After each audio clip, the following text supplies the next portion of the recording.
Meu Acesso, Pluralidade na Inclusão é uma série de 3 documentários radiofônicos produzido para o trabalho de conclusão do curso de jornalismo do Centro Universitário Tabosa de Almeida, a CES-UNITA, voltada para a visibilidade, inclusão e acessibilidade das pessoas com deficiência. Neste último episódio, vamos falar sobre a inclusão, o que o poder público pode fazer pelas pessoas com deficiência.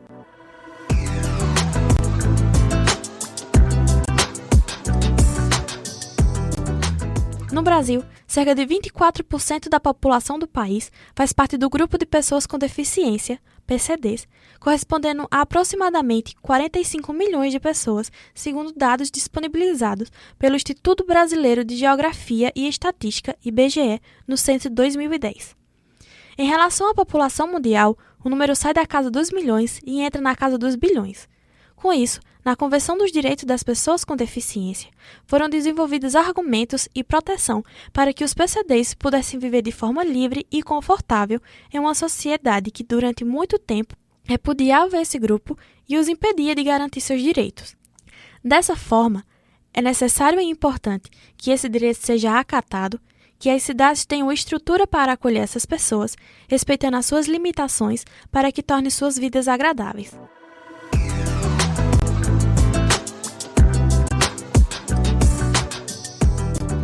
A prática da inclusão social acontece quando a sociedade modifica-se de modo a entender a necessidade de todas as pessoas.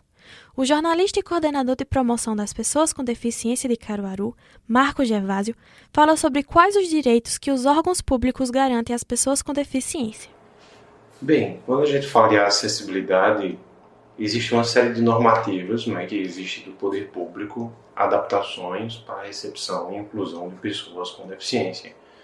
Isso desde o contexto de ferramentas arquitetônicas, urbanísticas, comunicacionais, que venha a trazer de fato esse acesso. E aí a gente pode citar como, por exemplo, a aplicação de placas de identificação braille ou com tautologia, no caso para pessoas surdas, a inserção de pisos direcionais, a aplicação de portas tamanho ABNT para o acesso de cadeirantes, rampas que obedeçam à inclinação correta para o acesso de cadeirantes, assim também como treinamento para servidores poder recepcionar cidadãos, cidadãs com deficiência. No meu caso, formações para a comunicação em Libras, trazendo o recorte da audiodescrição. Enfim, é uma infinidade de ferramentas para realmente tornar o espaço público para todos os públicos, não é? É bem verdade que estamos a avançar, Hoje posso falar com propriedade da nossa cidade, Caruaru, no contexto das formações para os servidores recepcionarem pessoas com deficiência auditiva por meio das capacitações livres. Isto é uma realidade. Preocupação com equipamentos que possam trazer acessibilidade arquitetônica, isso também é uma realidade. Existem lugares que ainda precisam ter essas adaptações, é também uma grande verdade, mas eu sinto um certo avanço, sabe? Especialmente nesse contexto, quanto ao permitir o acesso da pessoa com deficiência nos departamentos públicos de Caruaru. Quando trazemos essa pauta para as ruas da cidade, Marcos explica sobre a infraestrutura desenvolvida pela Prefeitura e a importância da construção de políticas públicas. Quando a gente fala das ruas da cidade, e aí se a gente pensar em 3 campos, Se a gente pensar primeiro nas nossas cidades. Pouquíssimas cidades elas nasceram do ponto de vista planejado. E aí quando as cidades têm a sua origem com planejamento, automaticamente fala no passeio para o transeunte, o passeio para todos, ou seja, as calçadas. Não é o caso da nossa Caruaru. A nossa Caruaru, o plano diretor, ele veio ser regulamentado em 2019, então todas as construções na nossa cidade anteriores a esta data, elas eram construídas, digamos, de forma desorganizada, desordenada, especialmente quando a gente fala de calçada. É cada um que se sente dono, cada cidadão que se sente dono de sua calçada e constrói ao seu modo. De 2019 para cá, aí existe toda uma conscientização no contexto de que o passeio é público. O passeio não pertence ao dono da casa. O dono da casa, o proprietário da casa, o proprietário do comércio, ele tem a obrigação de manter o passeio confortável e acessível. Né? Então é toda uma construção. Quando a gente para pensar no Estado, aí a gente encontra vários cenários realmente de cidades que nem calçamento tem, nem saneamento tem. Quando a gente para pensar na nação, né, é algo muito amplo, já que a organização dos bairros é propriamente dos municípios. Então tudo ainda vai no campo da construção. Né? Hoje em nossa Caruaru a gente tem alguns grandes exemplos de revitalização e que obedecem sim agora a contento os aspectos de acessibilidade quando a gente para observar a Rua 15 de Novembro. A Rua 15 de Novembro, depois da revitalização, o passeio ele realmente tornou-se confortável, seguro e aí, como consequência, acessível. Hoje a gente tem, de fato, uma calçada nivelada. Hoje, ali na 15 de Novembro, na Rua São Sebastião, nas margens do Parque 18 de Maio, a gente encontra rampas, a gente encontra pisos direcionais, né, calçados de fato com nivelamento seguro e confortável para que a pessoa com deficiência possa transitar. Porque o direito de ir e vir é para qualquer lado das calçadas. Então, por vezes, o que é que a gente pode encontrar? A gente pode encontrar uma rampa, mas próximo à rampa, uma barreira arquitetônica, que é muito aquela questão do proprietário daquele determinado local que entende que pode fazer o que quer da sua calçada. Da mesma forma, né, este olhar para as rampas. Né?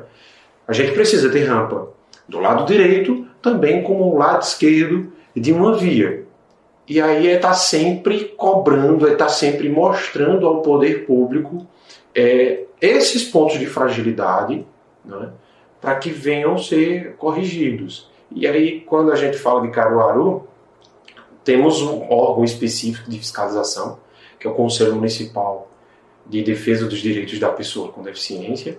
Nós também temos o suporte das instituições que representam pessoas com deficiência. Aqui em Caruaru temos 9 instituições que trabalham com o povo com deficiência, assim também como o olhar do Serviço de Inclusão Social para a Pessoa com Deficiência, que tem por obrigação construir políticas públicas de acessibilidade e inclusão e apontar esses erros para que venham a ser corrigidos. Tem alguns pontos da Via Parque que em uma das vistorias nós pontuamos erros, né, e solicitações para que venham a ser corrigidos, para que de fato exista a segurança e conforto para as pessoas poderem caminhar. A evolução de uma cidade não está somente dentro da infraestrutura, mas também na educação. O coordenador de promoção das pessoas com deficiência de Caruaru argumenta o acesso à educação inclusiva no município, destacando as evoluções e os principais desafios. Eu sou pessoa com deficiência visual, né? Eu perdi a visão com 16 anos. Então, eu precisei da reabilitação. Mas eu fui feliz na fase em que eu vi perder a visão, porque foi a fase em que estava em evolução as salas de recurso. Então eu tive a oportunidade de encontrar em minha cidade uma sala que me ofertou a leitura e escrita braille, a orientação em mobilidade, né? E isso foi muito bom. Quando a gente observa a atualidade, a gente vê uma expansão das salas de recursos, não é? Que são responsáveis por materiais adaptados para que os alunos com deficiência possam acompanhar de forma equânime o seu desenvolvimento em sala de aula. A gente acompanha um crescimento na inserção de intérpretes de Libras para acompanhar alunos e alunas surdos e surdas. A gente acompanha um crescimento no número de profissionais de apoio para dar esse suporte para alunos com deficiência que necessitam de um apoio específico para poder ter esse desenvolvimento. mas a gente sempre esbarra naquela questão. Estamos evoluindo, ainda não chegamos no número. Um dos grandes desafios, eu aponto o profissional de apoio, não é? Mas a gente precisa crescer o número de profissionais de apoio quando a gente fala das redes públicas e privadas de ensino, porque ainda não temos um número suficiente. De 3 anos para cá, uma das deficiências que tem mais sido diagnosticadas e tem sido pontuada a necessidade de profissional de apoio se diz respeito ao autismo. Então, é um número progressivo de pessoas com deficiência, com autismo a serem diagnosticadas e que, por tabela, e é um direito garantido, não é?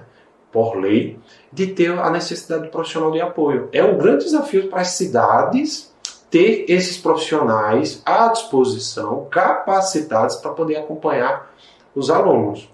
Então, no contexto de materiais, a gente avançou bastante. No contexto das tecnologias assistivas, avançamos bastante. Porém, no contexto de material humano, especialmente quanto a profissional de apoio, ainda é uma grande dívida, ainda é um grande débito da sociedade, ainda é um grande dívida, um grande débito do poder público para atender a contento as pessoas com deficiência. A Secretaria de Desenvolvimento Social e Direitos Humanos é uma das responsáveis no desenvolvimento de atividades, infraestrutura e projetos voltados para pessoas com deficiência na cidade. Como coordenador de promoção das pessoas com deficiência, Marcos explica como a Secretaria funciona. A coordenação de promoção à pessoa com deficiência tem por função construir, auxiliar, direcionar políticas públicas para a pessoa com deficiência. Então, desde o contexto de ação, de ações orientadoras quanto aos direitos da pessoa com deficiência. Então, aqui no município, nós temos esse equipamento que está sempre alertando quanto ao direito ao benefício de prestação continuada, aos passes livres municipal, intermunicipal e interestadual, a emissão da carteira de identificação da pessoa com transtorno do espectro autista, quanto ao direito ao profissional de apoio, quanto ao direito de ser atendido com acessibilidade nos espaços públicos, né? Então, esse é o lado quanto um departamento que lida com a conscientização dos direitos. Formação também, nós trabalhamos com a formação no contexto de poder formar os servidores públicos do município de Caruaru quanto ao atendimento às pessoas com deficiência. E aí, nós, em todas as áreas, né? As deficiências sensoriais, cognitivas e físicas.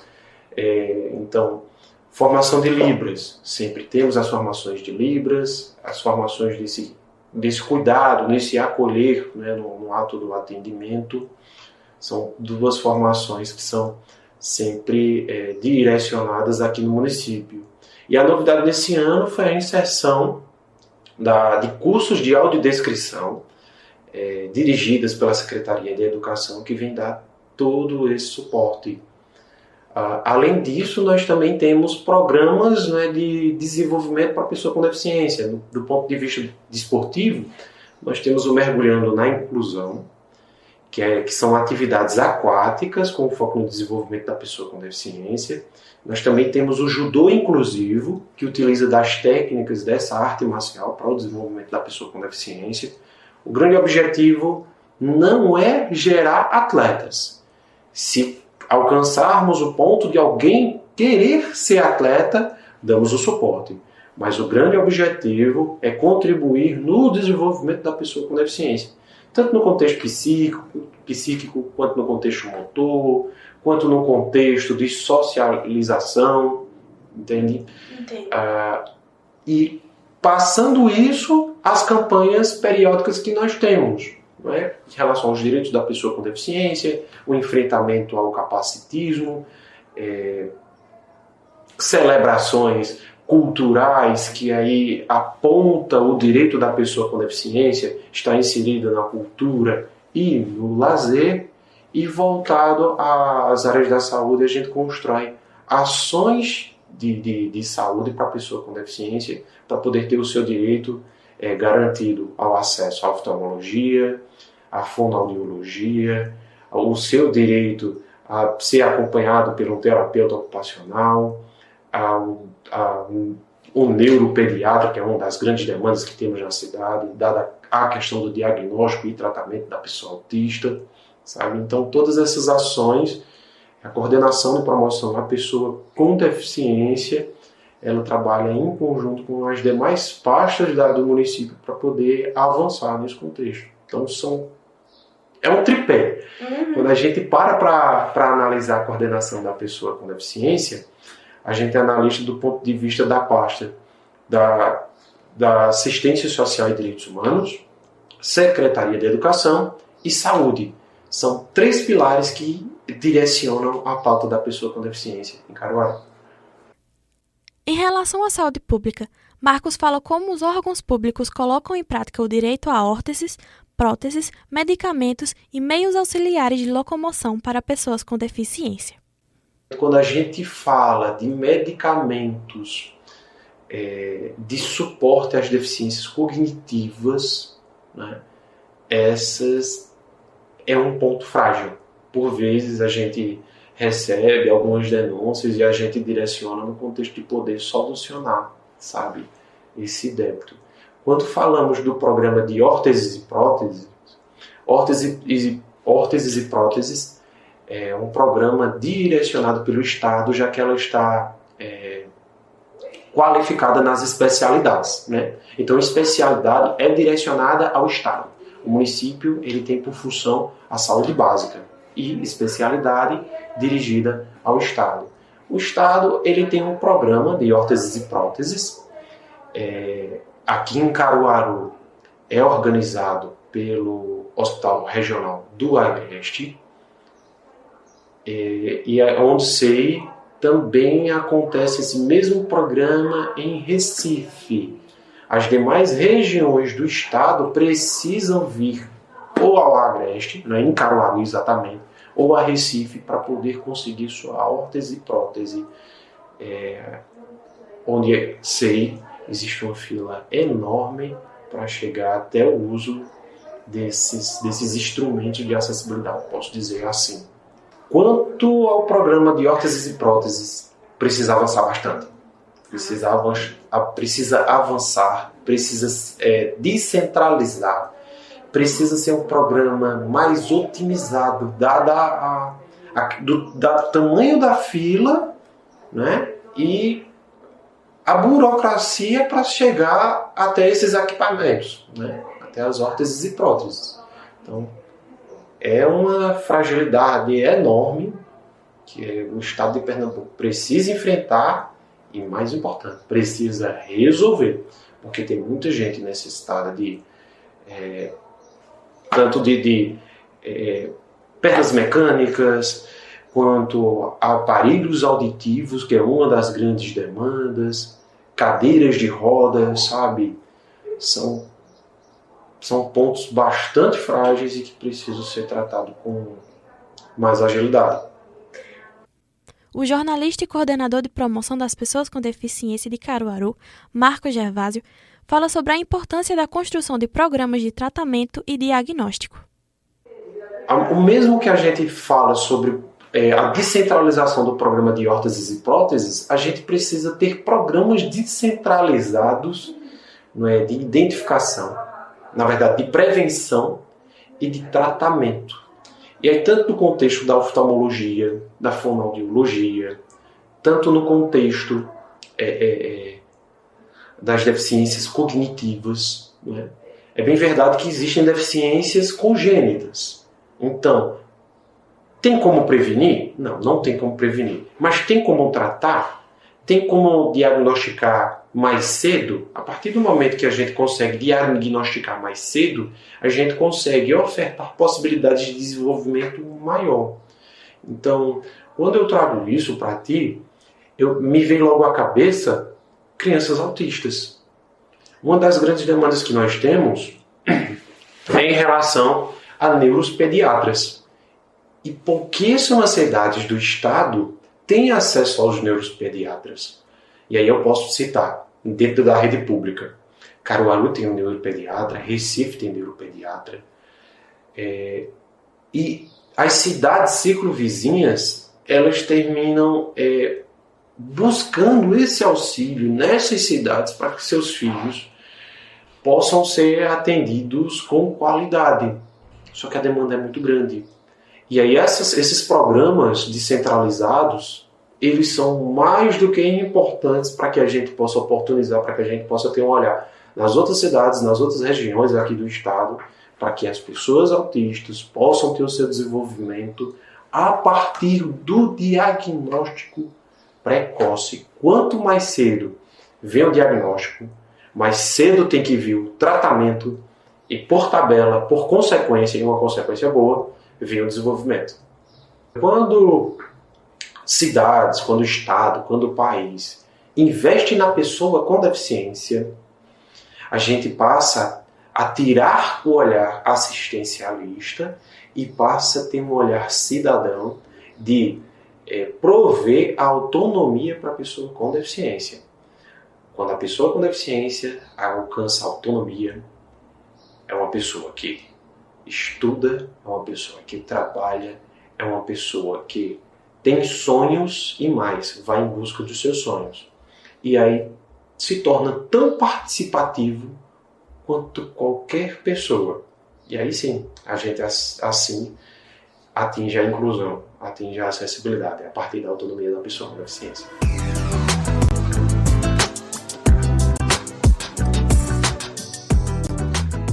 Você acabou de ouvir o último episódio do documentário radiofônico Meu Acesso, Pluralidade na Inclusão, voltado para a visibilidade, inclusão e acessibilidade das pessoas com deficiência.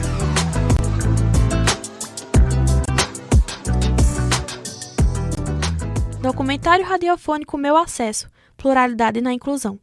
Centro Universitário Tabosa de Almeida, ACES UNITA. Trabalho de conclusão de curso em jornalismo. Produção e apresentação, Daiane Santos. Entrevistado, Marcos Gervásio. Edição, Daiane Santos e Rafael Torres. Professor orientador, Diógenes Barbosa. Trilha, Forever Only. Agradecimentos, Maria do Carmo, Edivan Manuel, Patrícia Mendes, Luci Tertulina, Marcos Gervásio, Hélia Martins, César Barbosa, Rafael Torres, Diógenes Barbosa, Cristina Villanova, Nicole Samara, Giovana Viana e Laís Anjos. Programa gravado no Laboratório de Práticas e Estudos em Jornalismo da ACES UNITA.